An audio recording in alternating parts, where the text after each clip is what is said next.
सतनाम। श्री वाहिगुरु साहिब जी। एक ओंकार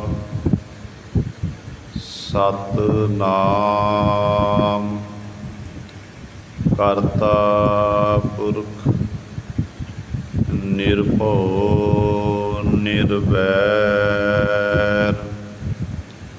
अकाल मूरत अजूनी सैभं गुर प्रसाद। आवो सज्जणा हों देखां दर्शन तेरा राम। घर आपनड़ै खड़ी तकां मैं मन चाओ कनेरा राम। मन चाओ कनेरा सुन प्रभ मेरा मैं तेरा परवासा। दर्शन देख भई निह केवल जन्म मरण दुख नासा। सगली जोत जाता तू सोई मिलिया भाए सुभाए। नानक साजन को बल जाइए साच मिले घर आए। बाणी गुरु गुरु है बाणी विच बाणी अमृत सारे। गुरबाणी कहै सेवक जन मानै परतख गुरु निस्तारे। सो कहो टल गुर सेविय अहनिस सहज सुभाए। दर्शन परसया गुरु कै जन्म मरण दुख जाए। होवै सिफत खसामदी नूर अरस हो कुरस हो झटिया। तुद डिठे सच्चे पातशाह मल जन्म जन्म दी कटिया। सज्जन सच्चा पातशाह सिर साहां साहो। जिस पास बैठिया सोही है सबना दा बेसाहो। जिस पास बैठिया सोही है सबना दा बेसाहो। सतनाम। श्री वाहिगुरु साहिब जी। मारू महला पंजवा। प्रभ समरथ सर्ब सुख दाना। सिमरो नाम होहो मेहरबाना। हर दाता जी जंत भेखारी। जन बांछा जा चंगना।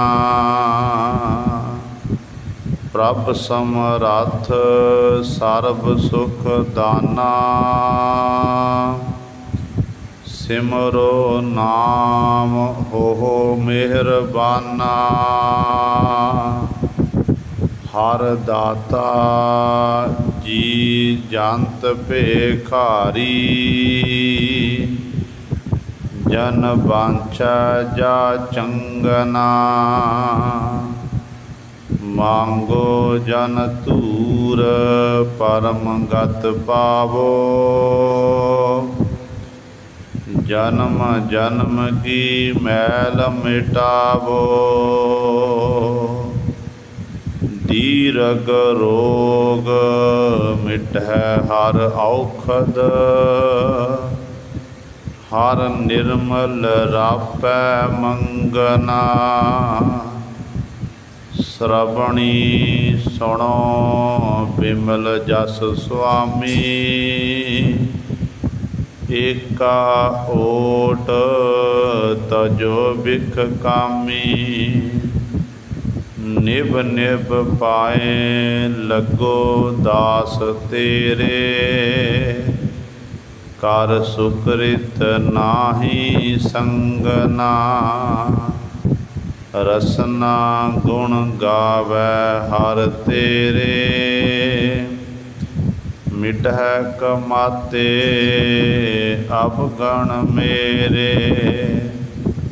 सिमर सिमर स्वामी मन जीवै। पंच दूत तज तंगना। रसना गुण गावै हर तेरे। मिटह कमाते अवगण मेरे। सिमर सिमर स्वामी मन जीवै। पंच दूत तज तंगना। वाहिगुरु जी का खालसा वाहिगुरु जी की फतेह। परम सन्मानयोग जुगो जुग अटल चवर छतर तखत मालक। बाणी के बोहित जाहरा जहूर। हाजरा हजूर सर्व कला समरथ। धन धन साहिब श्री गुरु ग्रंथ साहिब।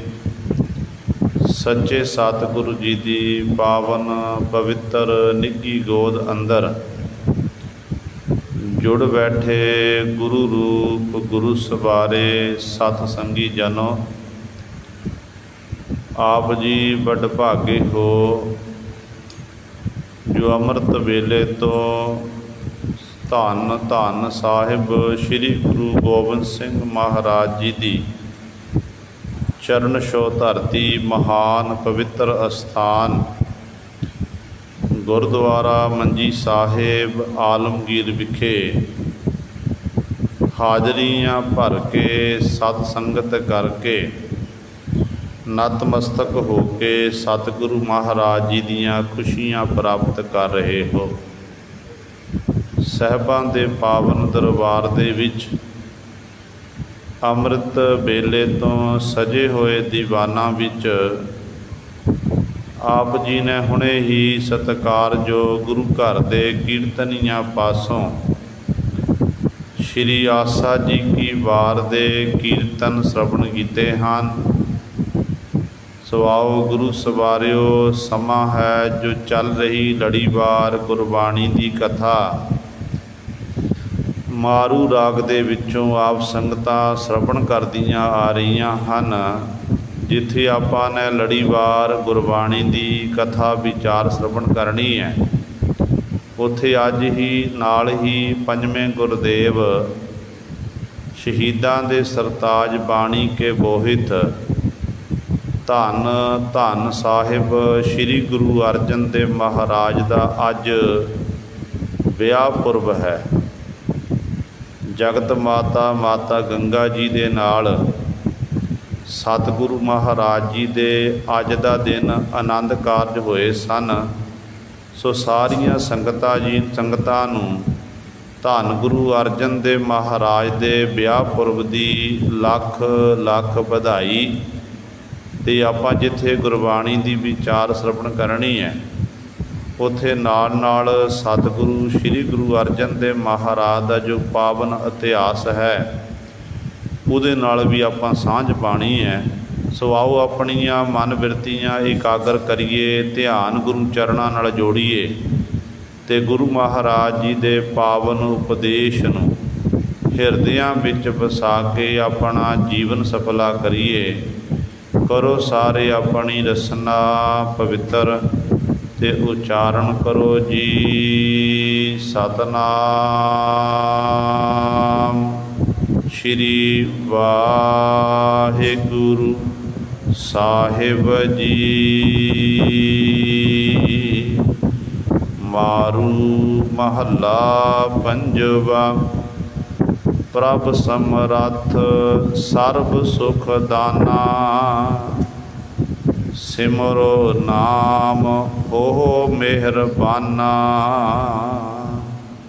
मारू राग दे विच पंजवें पातशाह धन धन साहिब श्री गुरु अर्जन देव महाराज 1080 अंक ते साडे उत्ते बख्शिश कर रहे हैं। सानू सतगुरु जी अज दे इस पावन शब्द द्वारा ये जांच सिखाते हैं कि किस तरीके दे नाल प्रभु परमात्मा पासों नाम की दात मंगनी है। क्योंकि मनुख का मुंड कदीमा तो सुभाव है, जदों का जीव का जन्म होया उदों तो ही जीव मंगदा फिरदा है। बचपन तो लैके जवानी तक अंतिम समय तक मनुख दियां मंगां हन। कदी दुध मंग लिया, कदी पुत मंग लिया, कदे कारोबार मंग लिया, कदे तंदुरुस्ती मंगना कीती, कदे कुछ मंगया, कदे कुछ मंगया। सारी जिंदगी ही मनुख मंगता बनिया रहिंदा है।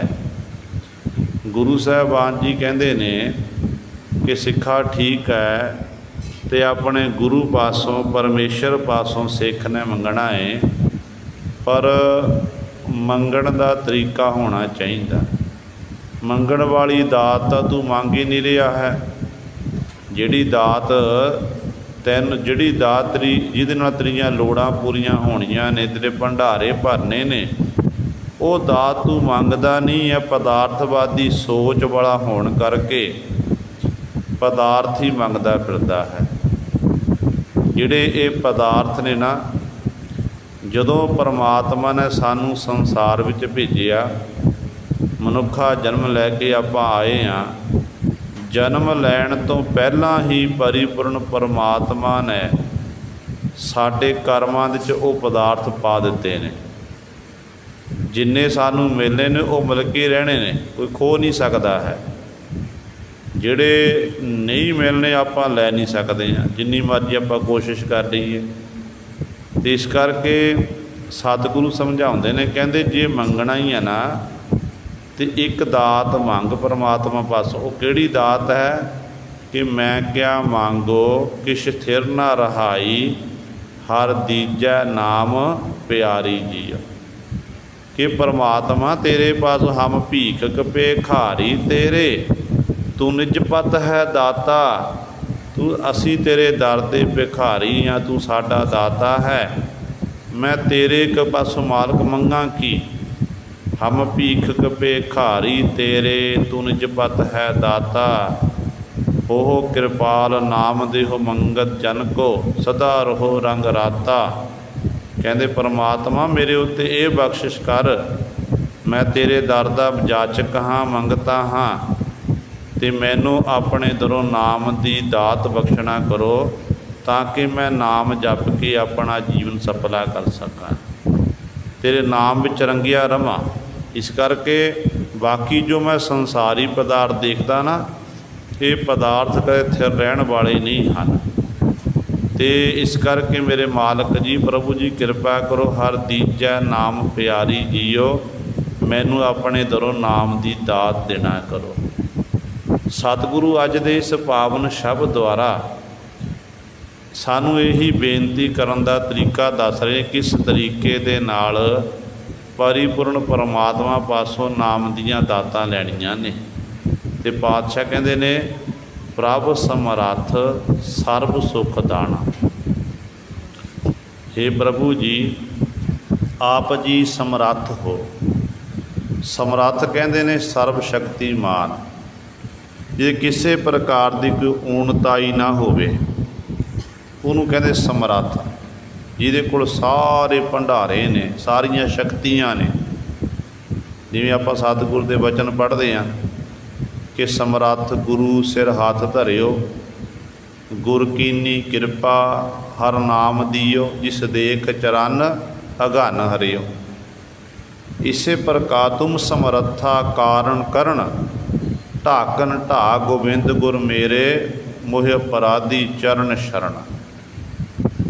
ਤੇ ਪਰਮਾਤਮਾ ਨੂੰ ਬਾਰ-ਬਾਰ ਸਤਿਗੁਰੂ ਜੀ ਨੇ ਸਮਰੱਥ ਸਰਵ ਸ਼ਕਤੀਮਾਨ ਬਿਆਨ ਕੀਤਾ ਗੁਰਬਾਣੀ ਦੇ ਵਿੱਚ। ਬਾਕੀ ਉਹ ਸਰਵ ਸ਼ਕਤੀਮਾਨ ਹੈ, ਇਕੱਲੇ ਇਸ ਸੰਸਾਰ ਦਾ ਮਾਲਕ ਨਹੀਂ, ਉਹ ਤਿੰਨਾਂ ਲੋਕਾਂ ਦਾ ਮਾਲਕ ਹੈ। ਉਹਦਾ ਜਿਹੜਾ ਰਾਜ ਹੈ ਸਦੀਵੀ ਹੈ।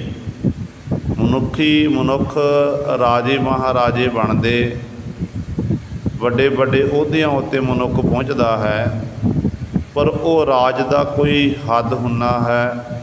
ਇੱਕ ਦਿਨ ਉਹ ਰਾਜ ਭਾਗ ਖਤਮ ਹੋ ਜਾਂਦਾ। ਆਪਾਂ ਦੇਖਦੇ ਹਾਂ ਨਾ, ਜਦੋਂ ਵੋਟਾਂ ਪੈਂਦੀਆਂ ਨੇ, ਵੋਟਾਂ ਵੇਲੇ 5 ਸਾਲ ਲਈ ਮੰਤਰੀ ਚੁਣੇ ਜਾਂਦੇ ਨੇ, MLA ਚੁਣੇ ਜਾਂਦੇ ਨੇ, ਪ੍ਰਧਾਨ ਮੰਤਰੀ ਚੁਣੇ ਜਾਂਦੇ ਨੇ, ਪਰ 5 ਸਾਲ ਜਦੋਂ ਵੋਟਾਂ, ਜੇ ਤਾਂ ਚੰਗਾ ਕੰਮ ਕਰੇ ਫਿਰ ਤਾਂ ਦੁਬਾਰਾ ਫਿਰ ਬਣ ਜਾਂਦੇ ਨੇ, ਨਹੀਂ ਪਲਟਾ ਵੱਜਦਾ ਹੈ।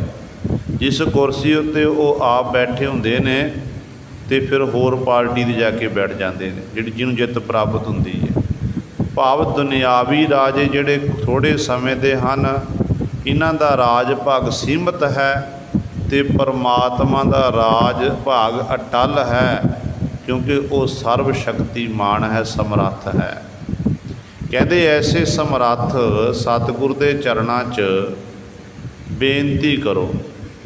ਬੇਨਤੀ ਕਿਸ ਤਰੀਕੇ ਦੇ ਨਾਲ ਕਰਨੀ ਹੈ ਕਿ ਪਰਮਾਤਮਾ ਆਪ ਜੀ ਸਮਰੱਥ ਹੋ, ਪ੍ਰਭੂ ਜੀ ਆਪ ਜੀ ਸਮਰੱਥ ਹੋ, ਸਰਵ ਸੁੱਖ ਦੇਣਾ, ਸਾਰੇ ਸੁੱਖ ਦੇਣ ਵਾਲੇ ਹੋ। ਜੋ ਵੀ ਆਪ ਜੀ ਦੇ ਪਾਸੋਂ ਕੋਈ ਜੀਵ ਮੰਗਦਾ ਨਾ, ਆਪ ਜੀ ਨੂੰ ਦਾਤਾਂ ਦੇ ਰਹੇ ਹੋ। ਇਸ ਕਰਕੇ ਸਤਿਗੁਰੂ ਕਹਿੰਦੇ ਨੇ ਸਿਮਰੋ ਨਾਮ ਹੋਵੋ ਮਿਹਰਬਾਨਾ। ਹੇ ਮੇਰੇ ਮਾਲਕ ਜੀ, ਮੇਰੇ ਉੱਤੇ ਮਿਹਰ ਕਰ, ਰਹਿਮਤ ਕਰ, ਮੈਂ ਤੇਰਾ ਨਾਮ ਸਿਮਰਦਾ ਰਵਾਂ, ਤੇਰੀ ਬੰਦਗੀ ਤੇਰੇ ਗੁਣਾਂ ਦਾ ਗਾਇਨ ਕਰਦਾ ਰਵਾਂ। ਬਸ ਮੈਨੂੰ ਇਹੀ ਦਾਤ ਚਾਹੀਦੀ ਹੈ, ਹੋਰ ਕੁਝ ਨਹੀਂ ਚਾਹੀਦਾ। ਦੇਖੋ ਗੁਰੂ ਸਾਹਿਬਾਨ ਨੇ ਸਾਨੂੰ ਦੱਸਿਆ ਕਿਸ ਤਰੀਕੇ ਨਾਲ ਮੰਗਣਾ। ਜਿਵੇਂ ਪਾਤਸ਼ਾਹ ਦਾ ਫਰਮਾਨ ਹੈ ਨਾ ਕਿ ਵਿਸਰ ਨਾਹੀ ਦਾਤਾਰ ਆਪਣਾ ਨਾਮ ਦੇਹੋ, ਗੁਣ ਗਾਵਾਂ ਦਿਨ ਰਾਤ ਨਾਨਕ ਚਾਉ ਇਹੋ। ਕਿ ਦਿਨ ਰਾਤ ਮੈਂ ਤੇਰੇ ਗੁਣਾਂ ਦਾ ਗਾਇਨ ਕਰਦਾ ਰਵਾਂ। ਮੇਰੇ ਮਾਲਕ ਜੀ, ਮੇਰੇ ਅੰਦਰ ਚਾਅ ਪੈਦਾ ਕਰ। ਸਿਮਰੋ ਨਾਮ, ਤੇਰਾ ਨਾਮ ਮੈਂ ਸਿਮਰਦਾ ਹਾਂ। ਹੋ ਮਿਹਰਬਾਨਾ, ਮੇਰੇ ਉੱਤੇ ਮਿਹਰ ਕਰ, ਮਿਹਰਬਾਨ ਸਤਿਗੁਰੂ ਜੀ, ਤਾਂ ਕਿ ਮੈਂ ਤੇਰੇ ਨਾਮ ਨੂੰ ਹੀ ਸਿਮਰਦਾ ਰਵਾਂ, ਤੇਰੀ ਹੀ ਇਬਾਦਤ, ਤੇਰੀ ਬੰਦਗੀ ਕਰਦਾ ਰਵਾਂ, ਕਿਉਂਕਿ ਤੂੰ ਸਭ ਤੋਂ ਵੱਡਾ ਦਾਤਾ ਹੈ। ਜਿਵੇਂ ਆਪਾਂ ਸਤਿਗੁਰੂ ਮਹਾਰਾਜ ਦਾ ਵਚਨ ਪੜ੍ਹਦੇ ਹਾਂ ਕਿ ਗੁਰੂ ਸਾਹਿਬਾਨ ਦੇ ਚਰਨਾਂ 'ਚ ਬੇਨਤੀ ਕਿਵੇਂ ਕਰਨੀ ਹੈ। ਬੇਨਤੀ ਕਰਨ ਦੇ ਤਰੀਕੇ ਸਤਿਗੁਰੂ ਜੀ ਨੇ ਸਾਨੂੰ ਗੁਰਬਾਣੀ ਦੇ ਰਾਹੀਂ ਸਮਝਾਉਣਾ ਕੀਤੇ ਨੇ।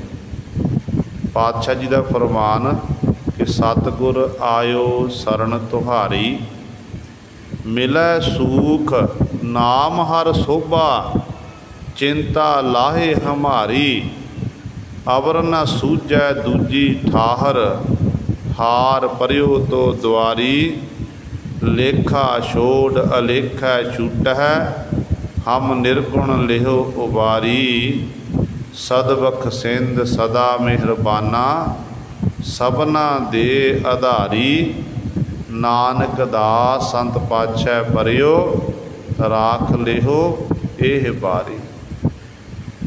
ਮੰਗਿਆ ਕੀ ਹੈ ਕਿ ਸਤਿਗੁਰੂ ਮੈਂ ਤੁਹਾਡੀ ਸ਼ਰਨ 'ਚ ਆਇਆ ਅਤੇ ਮੈਨੂੰ ਆਪਣੇ ਦਰ ਤੋਂ ਮਿਲੈ ਸੂਖ ਨਾਮ ਹਰ ਸੋਭਾ। ਹਰੀ ਦੇ ਨਾਮ ਦੀ ਮੈਂ ਨਾਮ ਬਖਸ਼ਣਾ ਕਰੋ ਕਿ ਨਾਮ ਜਪ ਕੇ ਸੁੱਖ ਮਿਲਦਾ, ਨਾਮ ਜਪ ਕੇ ਸੋਭਾ ਵਡਿਆਈ ਸੰਸਾਰ ਵਿੱਚ ਮਿਲਦੀ ਹੈ। ਨਾਮ ਵਿੱਚ ਇੰਨੀ ਤਾਕਤ ਹੈ। ਇਸੇ ਪ੍ਰਕਾਰ ਹੀ ਸੁਖਨੀ ਸਾਹਿਬ ਦੀ ਪਾਵਨ ਬਾਣੀ ਦੇ ਵਿੱਚ ਗੁਰੂ ਅਰਜਨ ਦੇਵ ਮਹਾਰਾਜ ਫਰਮਾਨ ਕਰਦੇ ਹਨ। ਪਾਤਸ਼ਾਹ ਜੀ ਦਾ ਸ਼ਲੋਕ 20ਵੀਂ ਅਸ਼ਟਪਦੀ कि फिरत फिरत प्रभ आया, परिया तो शरण आए। नानक की प्रभ बेनती, अपनी भगती लाए। कि मालक मैं तेरी शरण विच आया हाँ, तेरी शरण तकी है। हुण किरपा कर मेरे मालक जी, मैनू अपनी भगती विच लाना कर। अपने दरों प्रेमा भगती नाम सिमरन अभ्यास बख्शना करो, ताकि मैं सास गरास द्वारा आप जी का नाम सिमरता रहां, आप जी के गुणों का गैन करता रहां। इसे प्रकार गुरु सवारियो सतगुरु जी फरमान करते ने, सिमरो नाम हो मेहरबाना। हे मेरे मालक जी, मेरे ते बख्शिश कर, ताकि मैं तेरे नाम नू सिमरता रहां। ये मेरे उत्ते मेहरबान सतगुरु मेहर करो, ताकि मैं सास ग्रास द्वारा हर समय तेरे नाम नू जपदा रहां। हर दाता जी जंत भेखारी, जन बांछा जा चंगना।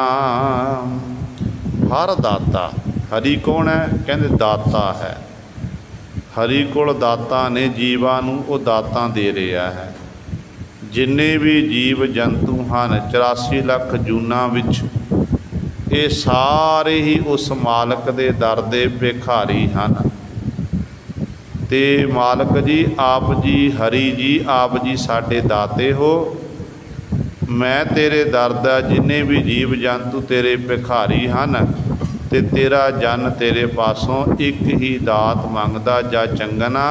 मालक जी किरपा करके मैनू अपने दरों नाम की दात देना करो, ताकि मैं तेरे नाम जप के मेरा भला हो सके। यही मेरे उत्ते मेरे मालक जी बख्शिश करो। मांगो जन धूर, परम गत पावो। जन्म जन्म की मैल मिटावो। होर की मंगिया पातशाह जी ने? गुरदेव पिता जी अगली पंक्ति च बख्शिश करते हैं कि मांगो जन धूर। परमात्मा जिहड़े तेरे जन प्यारे हैं, नाम जपण वाले हैं, उन्हां जन प्यारियां दी मैं तेरे दर तो धूड़ी मंगदा हाँ। धूड़ी मज्जन साधखे, साईं थिए किरपाल। अपने प्यारे साधु संतां गुरमुखां दी मैनूं चरण धूड़ी देना करो, उन्हां दी संगत बख्शना करो, क्योंकि उन्हां दी संगत करके ही, उन्हां दी चरण धूड़ी प्राप्त करके ही परमगत पाओ। मैं परम गति नूं प्राप्त कर सक। परम गति तो भाव है कि वो अवस्था प्राप्त कर लैनी जिथे जीव का जम्मण मरण का चक्कर कटिया जाता है। आत्मक तौर पर जीव बलवान हो जाता, मौत की परवाह नहीं करता। मौत नूं फिर वो जिहड़े गुरमुख होंदे ने, नाम रसी होंदे ने, मजाक करते हैं कि मौत अज नहीं तो कल आउणी है। इस करके जिहड़ा समा मिलिया, समय में रह के आपां रब की इबादत करिए, बंदगी करिए।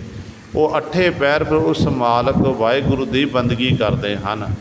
इस प्रकार वो परम गति नूं प्राप्त कर लैंदे ने जिहड़े गुरमुखां की संगत करते हैं। गुरमुखां की संगत विच बैठ के रब का नाम जपते बंदगी करते हैं। देखो गुरु सवारियो,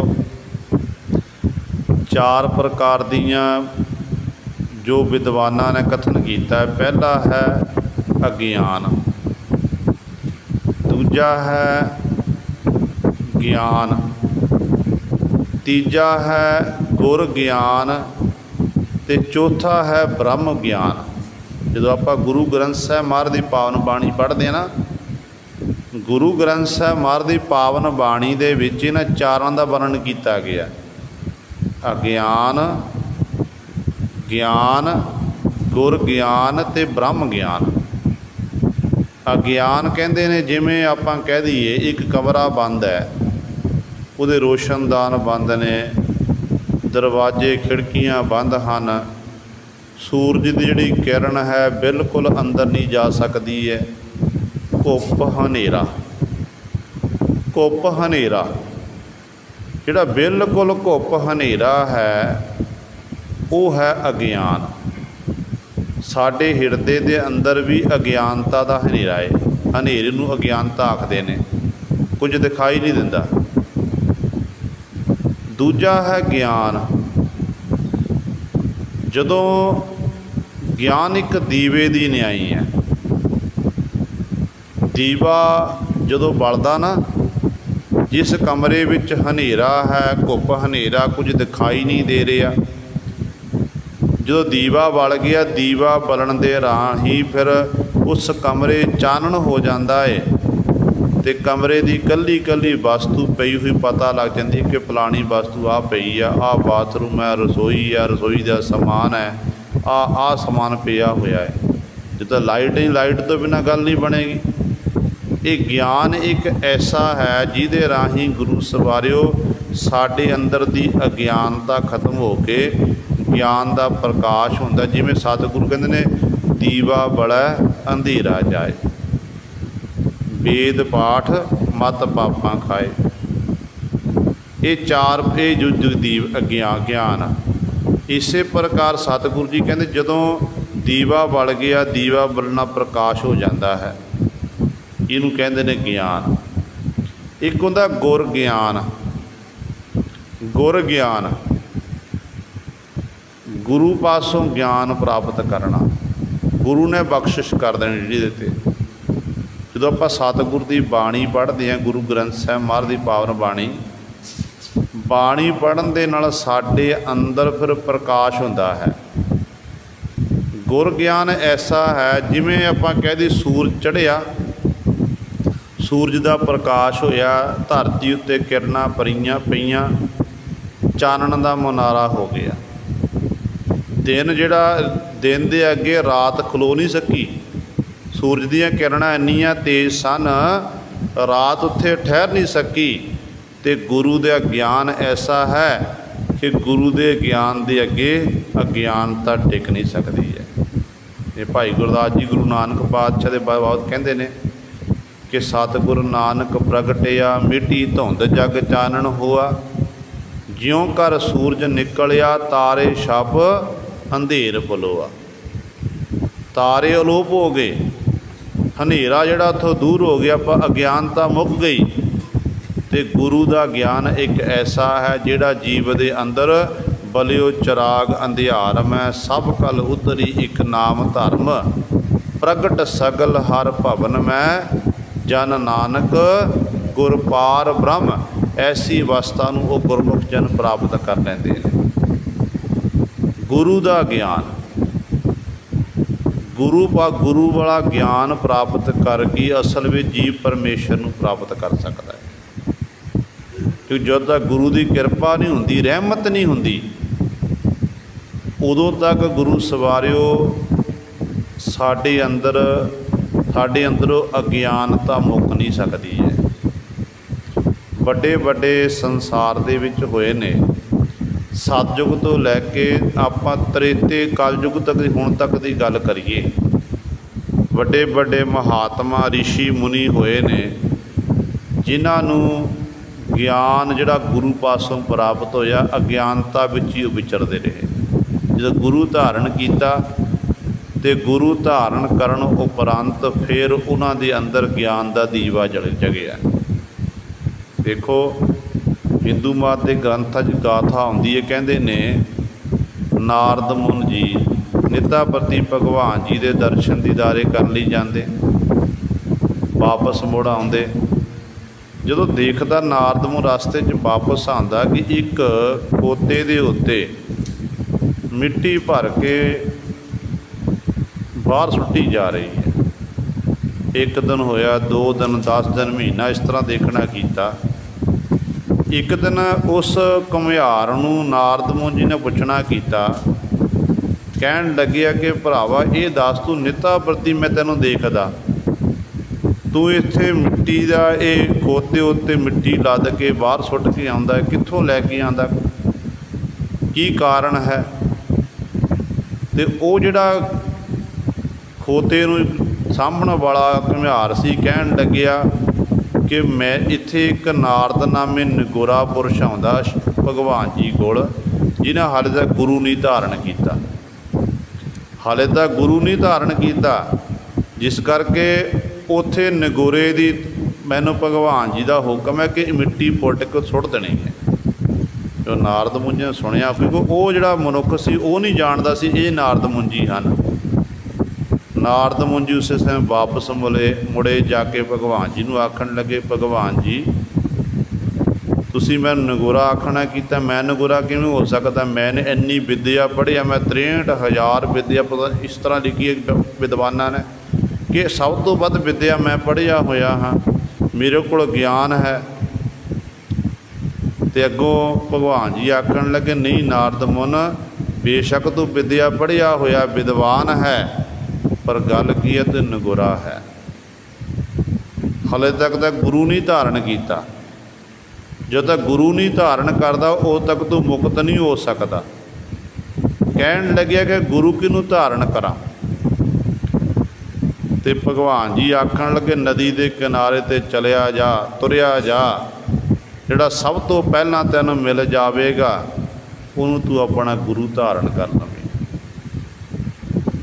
हुण कहंदे जदों नारद मुनि रस्ते च जा रहे ने, जांदियां होइयां रस्ते दे विच एक जिहड़ा फंदक जो मछेरा मच्छियां पकड़न वाला वो मिल गया।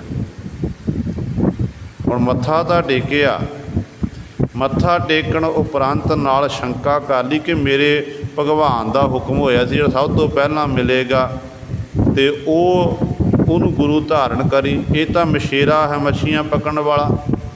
शंका की, गुरु ते शंका करन दे नाल इहो जिहा फल प्राप्त होया, ते कहण लगे मैनू किरपा करो, मैनू मुक्त करो, ज्ञान दवो। ते गुरु सवारे गुरु धारण करके वापस आ गया। भगवान जी कहन लगे, तैं अपने गुरु ते शंका की है, गुरु ते शंका करन करके तैनू 84 लाख जूना विच भटकना पवेगा।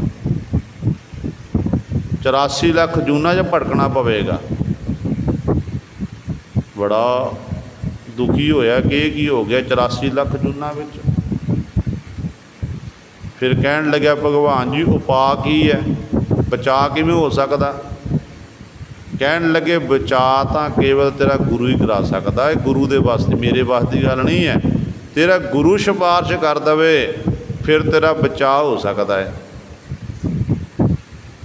फिर नारद मुनि वापस अपने गुरु को कहन लगे, गुरु जी मैं तुहाडे उत्ते शंका की सी, मैं भगवान जी को गया, भगवान जी आखन लगे कि तू अपने गुरु उत्ते शंका की, इस करके तू नगुरा है, तेरे अंदर नगुरेपन झूठ लथी, तेन 84 लाख जूना विच भटकना पवेगा। तो किरपा करो हुण मैनूं रस्ता दसो, जुगती दसो ताकि मैं मुक्त हो जावां। कहंदे ने उस समय फिर ये बाप अगों जिहड़ा गुरु सी, गुरु आखण लग्या, कहण लग्या भगवान नूं जाके आखी कि जिन्नियां मैं 84 लाख जूना भोगणियां ने ना, सारियां दे चित्र धरती उत्ते बना दे। जो धरती उत्ते चित्र बन जाणगे उत्ते लेटण लग जावी, उत्ते लेटेगा तो उदों फिर तू आखी कि भगवान जी ये भी 84 तुहाडी बनाई हुई है, वो भी तुहाडी बनाई हुई है, किरपा करके 84 कटना करो। कहते ने उस समय ये वापस गया, भगवान जी नूं बेनती की कि भगवान जी ਜਿਹੜੀਆਂ ਜਿਹੜੀਆਂ मैं जूना भोगणियां 84 लाख जूना, आप जी किरपा करके इत्थे तस्वीरां बनाना को धरती उत्ते, ते भगवान जी ने बना दित्तियां। उत्ते वस्त्र उतार के नारद मुनि उत्ते लेटण लग पे, जो लेट रहे हैं तो कहण लगे ये की कर रहे, अपने गुरु के बचन याद आए कि मेरे गुरु ने आखिया। कहण लग्या गुरु भगवान जी ये भी 84 तुहाडी बनाई हुई, वो भी तुहाडी बनाई हुई है, किरपा करके मेरी 84 कटना करो। तो गुरु सवारे गुरु एडा समर्थ है, आपां गुरु ते शंका कर लेंदे आ, ते शंका नहीं कदे गुरु सिख ने गुरु ते करनी। सिख ने गुरु ते भरोसा रखना, विश्वास रखना है कि मेरा गुरु डाढ़ा है, मेरा गुरु समर्थ है, सर्वशक्तिमान है, मेरा गुरु कुछ भी कर सकता है। ਤੇ ਸਤਿਗੁਰੂ ਜੀ ਇੱਥੇ ਬਚਨ ਕਰਦੇ ਹਨ, ਕਹਿੰਦੇ ਭਾਈ ਉਸ ਗੁਰੂ ਪਾਸੋਂ ਤੁਸੀਂ ਮੰਗਣਾ ਕਰੋ, ਮੰਗੋ ਜਨ ਧੂਰ ਪਰਮਗਤ ਪਾਵੋ।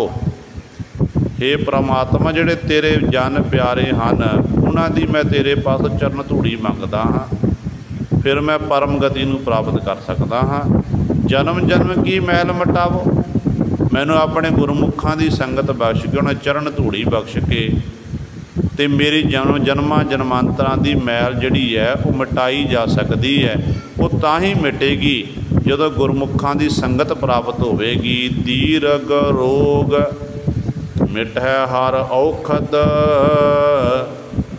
ਹਰ ਨਿਰਮਲ ਰਾਪੈ ਮੰਗਨਾ। ਕਿਉਂਕਿ ਨਾਮ ਵਿੱਚ ਇੰਨੀ ਤਾਕਤ ਹੈ, ਜਿਵੇਂ ਮਨੁੱਖ ਨੂੰ ਕੋਈ ਰੋਗ ਲੱਗ ਜਾਵੇ ਨਾ, ਰੋਗ ਦਾ ਇਲਾਜ ਕਰਨ ਦੇ ਲਈ ਆਪਾਂ ਵੈਦਾਂ ਕੋਲ, ਡਾਕਟਰਾਂ ਕੋਲ ਜਾਂਦੇ ਹਾਂ। ਡਾਕਟਰ ਦੀ ਜਦੋਂ ਬਿਮਾਰੀ ਸਮਝ ਆ ਜਾਂਦੀ ਹੈ, ਫਿਰ ਸਾਡੇ ਸਰੀਰ ਦਾ ਇਲਾਜ ਸ਼ੁਰੂ ਹੋ ਜਾਂਦਾ ਹੈ। ਅਤੇ ਸਤਿਗੁਰੂ ਜੀ ਇੱਥੇ ਬਚਨ ਕਰਦੇ ਹਨ, ਕਹਿੰਦੇ ਪਰਮਾਤਮਾ ਦਾ ਨਾਮ ਜਪ ਕੇ, ਪਰਮਾਤਮਾ ਦੀ ਜਿਹੜੀ ਦਵਾਈ ਨਾਮ ਹੈ ਇੱਕ ਔਖਦ ਦੀ ਨਿਆਈ ਹੈ।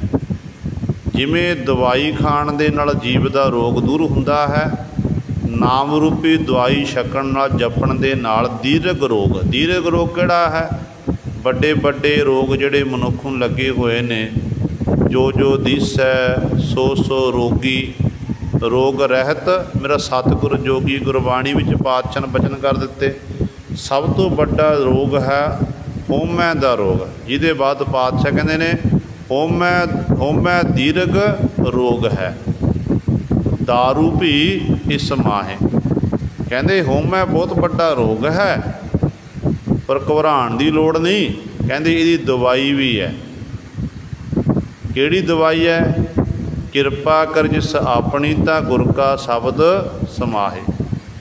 ਕਹਿੰਦੇ ਜਦੋਂ ਪਰਮਾਤਮਾ ਕਿਰਪਾ ਕਰ ਦਿੰਦਾ ਹੈ, ਰਹਿਮਤ ਕਰਦਾ ਗੁਰੂ ਦੇ ਸ਼ਬਦ ਦੀ ਕਮਾਈ ਕਰਨ ਦੇ ਨਾਲ, ਗੁਰੂ ਦੇ ਸ਼ਬਦ ਜਦੋਂ ਜੀਵ ਅਭੇਦ ਹੋ ਜਾਂਦਾ ਹੈ, ਫਿਰ ਆਪਣੇ ਆਪ ਹੀ ਕਹਿੰਦੇ ਇਹ ਹਉਮੈ ਦਾ ਰੋਗ ਕੱਟਿਆ ਜਾਂਦਾ ਹੈ।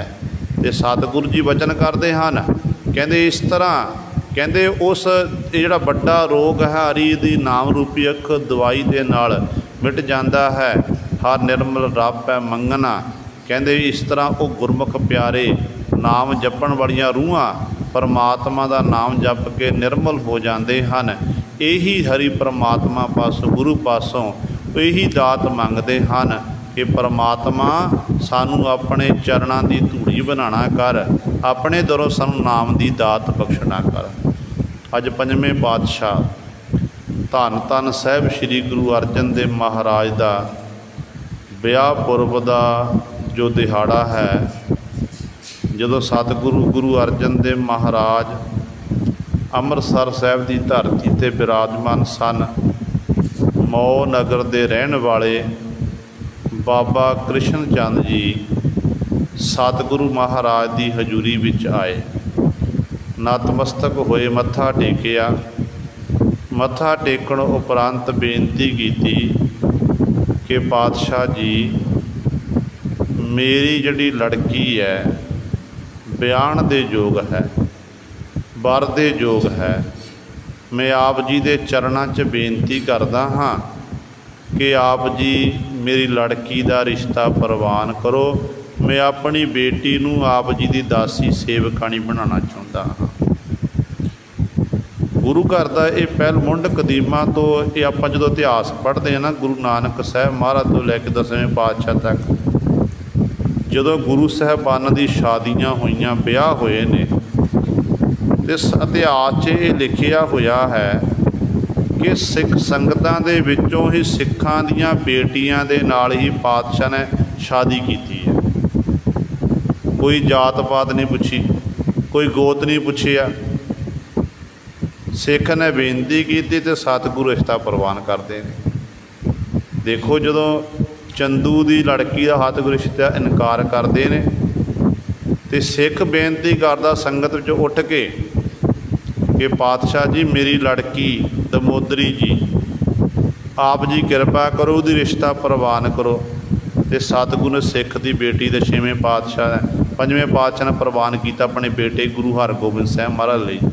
माता दमोदरी जी सब तो पहले महल पातशाह दे 3 शादियाँ गुरु हरगोबिंद साहब महाराज दी हुई सन। माता दमोदरी जी, माता मरवाही जी ते माता नानकी जी, जिन्ने तिन्ने रिश्ते संगत विचों कीते गए। संगत विचों सिखां ने बेनती की ते सतगुरु ने वो रिश्ते प्रवान किए। अज जो बाबा कृष्ण चंद जी ने बेनती की मौ नगर के रहने वाले कि सतगुरु मेरी बेटी दी आप जी कृपा करो, मेरी बेटी नूं अपनी दासी सेवकाणी बनाना करो, रिश्ता प्रवान करो। तो गुरु अर्जन देव महाराज ने रिश्ता प्रवान किया। रिश्ता प्रवान हो गया। फिर सतगुरु ने ब्याह की तरीक नियत की गई। तो गुरु सवारियो गुरु अर्जन देव महाराज उस समय कहते जो सतगुरु शादी का दिन होया ना, तैयारी जारी अमृतसर की धरती तो गुरु पातशाह की बरात दे विच बहुत सारिया सिख संगतां, जिथे गुरु के सिखां ने संगत सन, उत्थे बहुत सारे गरीब लोग, राजे महाराजे इत्यादक, ये सारे ही सतगुरु की बरात में शामिल होए ने। सतगुरु जी अमृतसर तो चले। अमृतसर तो चल के फिर सतगुरु महाराज ने बिलगे नगर के सतगुरु ने पहला पड़ा किया। इतिहासकार लिखते हैं बिलगे नगर च पातशाह ने ढुका किया, बरात का ढुका होया। जदों सतगुरु सवे बिलगे नगर पड़ा करके उतों फिर सतगुरु अज का दिन जिहड़ा अज का दिन है ना, अज का दिन पातशाह जी अपने संगी साथियों के नाल जिन्ने बराती सज्जन आए सी उन्हां दे नाल पातशाह जी मौ नगर विच पहुँचे। गुरु साहबान दे चरण पैण दे नाल नगर सी मौ नगर, पातशाह दे चरण पैण मौ साहब नगर बन गया। क्योंकि जिथे जाए वह मेरा सतगुरु, सो थान सुहावा राम राजे। सा धरती पई हरियावली, जिथे मेरा सतगुर बैठा आए, से जंत पे हरियावले, जिन्नी मेरा सतगुर देखिया जाए। हुण गुरु साहबान जो बरात लैके मौ नगर पहुँचे ने, कई इतिहासकार भी लिखते हैं कि बहुत सारे साधु संत महात्मा गुरु अर्जन देव महाराज की बरात दे विच सन। जोगी पुरुष भी सन, साधु लोग, संत लोग, जिन्होंने भगवे रंग के वस्त्र पहने ने। तो उस समय ये भी मन च शंका की उन्होंने लोगों ने, हालांकि बाबा कृष्ण चंद जी श्रद्धालु सी, गुरु के सिख सी, पर नगर के जोड़े लोग सन, नगर का चौधरी सी, वो सारे आखन लगे, कहते एक फकीर दे लड़ अपनी लड़की नूं लाण लगे है, इन्हां फकीरां कोल की है। हालांकि सतगुरु दा दीन दुनिया के मालक ने कहन लगे ना फकीरां कोल है की है।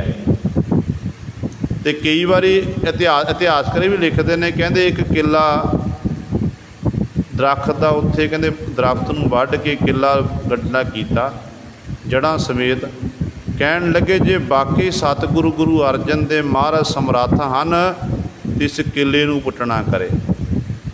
तो गुरु अर्जन देव महाराज ने बचन किए सी, कहन लगे कि भाई किले पुटाई दे नहीं, किले लवाई दे हन।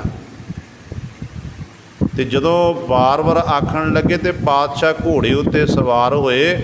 कहते सतगुर ने एक हाथ दे नाल ही जिहड़ा वो दरख्त सी जिहदा किले जिन्हों वढ़ के किला बनाना कीता सी, वो सतगुर एक कर कमल दे नाल ही पुट के जड़ां समेत पुट के बाहर कढ़ दित्ता सी। ते पातशाह दे दरबार दे विच कहंदे ने जदों सतगुरु महाराज ना बाबा बुढ़ा साहब, भाई साहब, भाई गुरदास जी और अनेकां जिहड़े भाई शालो जैसे सिख जिहड़े सतगुर दे बिल्कुल नेड़े रहिंदे सन, जिन्हां सतगुर दा अथाह प्रेम सी, जिहड़े हर समय सास गरास द्वारा गुरु गुरु जपदे सन, वो नाल सी। ये पातशाह जी फिर इस प्रकार गुरु सवारियो मौ नगर विच पातशाह पहुँचे तो माता गंगा जी दे नाल उत्थे कहंदे ये जिहड़ी जदों ब्याह की रस्म अदा करनी सी ना, पंडित लोग इकट्ठे होए सी, पर बेदी बनाई हुई है। बेदी बना के जिमें हिंदू मत अनुसार 7 फेरे किए जाते हैं, इस तरीके पातशाह की शादी करन पातशाह नूं आखण लगे। तो गुरु अर्जन देव महाराज कहन लगे, नहीं देखो असी गुरमत के अनुसार सारे कारज करने ने।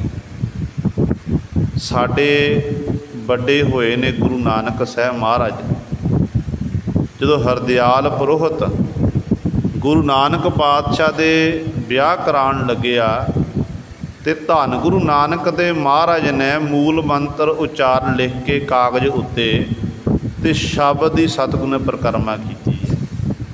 अग की परिक्रमा नहीं की, शब्द की परिक्रमा। चौंकी उत्ते शब्द रखे आ ते शब्द भाई जिहड़ा हरदयाल पुरोहित ने पढ़ना कीता सी ते सतगुर ने इस तरह परिक्रमा की। फिर कहन लगे अगे समा आया साडे पिता गुरु धन गुरु रामदास पातशाह महाराज दा, सतगुरां ने फिर 4 लावां उचारण कर दित्तियां ने। 4 लावां उचारण दा कारण दा एक कारण सी। कारण की सी? कहंदे ने गुरु रामदास पातशाह महाराज दरबार साहब सतगुरु विराजमान ने कारज करवा रहे हैं तो एक सिख रोंदा होया सतगुरां दे कोल आ गया, आके मत्था टेकिया, रो रहा कि पातशाह मेरी बेटी की शादी है। तो सतगुरु जी मैं ब्राह्मण को गया, पंडित को गया, तो पंडित आखन लग्या कि 50 रुपये लवांगा फिर मैं तेरी लड़की की शादी करांगा। मैं पंडित नूं बेनती की कि मेरे को इन्ने पैसे नहीं हैं। कहन लग्या फिर शादी भी नहीं होनी है। कहन लग्या सतगुरु मैं किसी पासों करजा चुक के पैसे इधर उधर इकट्ठे करके जदों मैं पैसे इकट्ठे किए ने 50 रुपये की गल हुई सी, 25 रुपये च मन गया, 25 रुपये च मन गया। तो सतगुरु 25 रुपये इकट्ठे कर ले। जदों मैं 25 रुपये लैके गया तो अगों फिर वो पंडित जी दे मन च लालचा, कहन लगे नहीं मैं पूरे 50 ही लैने हैं। सतगुरु मैं तो मसां कतर कीते ने, मैं किवें सतगुरु अपनी लड़की की शादी करा, उधर बरात आने वाली है, पैसा मेरे को है नहीं है। तो गुरदेव पिता जी आप जी मेरी मदद करना करो। तो कोल बैठे सन ब्रह्म ज्ञानी बाबा बुढ़ा साहब जैसे होर सिख बैठे सन। वो आखन लगे कि सतगुरु जी कोई इन्हां पंडितां पासों बिल्कुल साडा खड़ा छड़ावो ताकि सानू पंडितां कोल जाण दी लोड़ ही ना पवे। सिख जिहड़े सिख दे जिन्ने भी कारज ने वो गुरु घर विखे होवे। ते धन गुरु रामदास पातशाह महाराज ने फिर 4 लावां उचारण कीतियां सी। 4 लावां उचारण कीते। 4 लावां 4 मनुख दियां अवस्था ने। जदों मनुख भजन बंदगी करदा ना, पहली अवस्था, दूजी अवस्था, तीजी, चौथी तुरिया पद, वो जिमें ये मनुख उस तरह वो बयान की सरच जिमें प्रतख तौर पर इस्तरी अपने पति को प्राप्त करती है। नाम रसी या बंदगी करने वाला जोड़ा जीव है वो पति परमेश्वर को प्राप्त कर लैंदा है। ज्यों ज्यों वो नाम बाणी का अभ्यास करता मंजिल तक पहुँचता तो पति परमेश्वर ने एकमिक हो जाता है। तो इस प्रकार गुरु रामदास पातशाह ने फिर 4 लावां उचारण कीतियां। 4 लावां उचारण करन उपरंत ते पातशाह जी ने फिर उस लड़की की शादी आप करवाई ना। 4 लावां नवा कारज गुरु घर विखे होया। पहला नवा कारज गुरु नानक पातशाह समय होया। गुरु नानक पातशाह समय मूल मंत्र की परिक्रमा करके सतगुर की शादी हुई, आनंद कारज होए ने। फिर हुण दूजा नवा कारज सतगुर रीति बना दी कि ये 4 लावां 4 अवस्था ने। अज तो बाद सिखां दे जिन्ने भी कारज होणगे आनंद कारज, इन्हां 4 लावां तो बिना कारज अधूरे हैं सिख दे कारज। पर अफसोस की गल है, गुरु सर माफ़ करना, गुरु रामदास पातशाह ने साडी उत्ते एड्डी वड्डी बख्शिश की, साडा पंडितां तो साडा खिहड़ा छुड़ाया। पर अज आपां की करदे हां, पंडितां वालियां रीतियां विपरन वालियां रीतियां अज भी आपां कर रहे हैं। बच्चियां दी शादी हो गई, आनंद कारज हो सब कुछ हो जाते हैं, फिर बाद विच फिर जयमाला पाते फिरते हैं, जो गुरमत दे बिल्कुल उल्ट है। गुरबाणी इस गल की सानू इजाजत नहीं दिंदी है। गुरु साहिबान ने मना किया है। जयमाला पानी अग दे अगे फेरे लैने ये हिंदू वीरां दे कारज ने, साठ सिखां दे कारज नहीं हैं। सिख केवल तो केवल गुरु ग्रंथ साहिब महाराज की हजूरी च आउंदा। सिख शब्द का उपासक है, गुरु ग्रंथ साहिब महाराज परिक्रमा करता है। तो गुरु रामदास पातशाह महाराज ने ये लावां उचारण कर दी तो सिख की लड़की की शादी हो गई। आप पातशाह ने शादी करवाई। तो इत्थे हुण पंजवें गुर दे महाराज जी आखण लगे, कहण लगे नहीं इंज नहीं होना।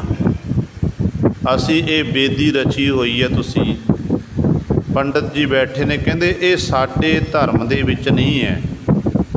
सिख असी साडे सिख भी एक अकाल पुरख के उपासक ने, असी भी एक अकाल पुरख नूं मनण वाले हैं। साडे पिता गुरु रामदास पातशाह महाराज ने 4 लावां उचारण कीतियां ने। 4 लावां दा सिख पाठ करेगा, असी फिर 4 परिक्रमा करांगे। इंज कहंदे ये जिहड़ी ब्याह है संपन्न होवेगा। ते गुरु सवारे सिख ने फिर शब्द का जाप किया, लाम पढ़ी है। तो धन गुरु अर्जन देव महाराज अगे अगे, माता गंगा जी पिछे पिछे। इंज जिमें आपां ब्याह के समागम आपां देखते हैं, इस तरीके नाल 4 लावां होईयां ते गुरु पातशाह दा ब्याह का कारज संपन्न होया सी। सो माता गंगा जी दे नाल अज दा दिन मौह साहब जिहड़ा नगर है, मौह नगर गुरु पातशाह चरण पैण दे नाल मौह साहब बन गया। धन गुरु अर्जन देव महाराज का आनंद कारज होया सी। सो सारियां संगतां नूं सतगुरां दे विआह पुरब दी दुआरा फिर लख लख मुबारक। दास तो बोलदियां तो एक नहीं अनेकां गलतियां हो गईयां होणगीयां। संगत अते सतगुरु बख्शण जोग हन। भुल चुक दी खिमा करनी जी। वाहिगुरू जी का खालसा, वाहिगुरू जी की